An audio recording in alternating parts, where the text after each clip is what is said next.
Heavy সুন্দর। সেদিন খুব মজা করেছিলাম সবাই। সকালবেলা ঘুম থেকে উঠেই রেডি হয়ে নিয়েছিলাম, কারণ দিদি বাড়ি যাবো। এবার দিদি বাড়ি যাবো, গরমকাল যেহেতু আম কাঁঠাল এইসব তো বিক্রি হবেই। আমরা নিয়ে নিয়েছিলাম আম, মিষ্টি আর তালের শাঁস। আমার দিদি এগুলো খেতে খুব ভালোবাসে। তারপর আমার দিদি বাড়ি হচ্ছে হুগলিতে। আমাদেরকে যেতে গেলে আমাদের বাড়ি থেকে হুগলি যাওয়ার রুটটা অনেক চেঞ্জ। আমাদেরকে প্রথমে বাসে উঠতে হয়, তারপর ট্রেন, দেন ওদের বাড়ি।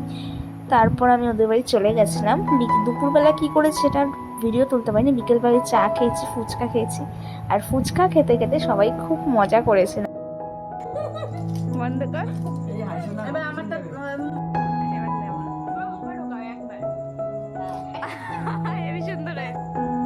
জল তো ওই দেখ কামড়ালে হবে না। এখানে আমরা ট্রাই করছিলাম একটা গোটা ফুচকা একবারে কেউ খেতে পারে কিনা। আমরা সবাই ট্রাই করেছিলাম। এখানে আমার মা তো টক জল ছাড়াই ট্রাই করেছিল। টক জল ছাড়া ট্রাই করতে গেলে খুব ইজি হয় ব্যাপারটা। তারপর পরের দিন সকালবেলায় আমরা বাড়ি ফিরে আসবো বলে রেডি হয়ে নিয়েছিলাম। এই আমাদের বাড়ি দিয়ে আমার দিদির বাড়ি আসতে গেলে এই মায়ের মন্দিরটা পড়ে। তোমরা সবাই আমাকে কমেন্টে বলো এটা কোন জায়গা। টাটা।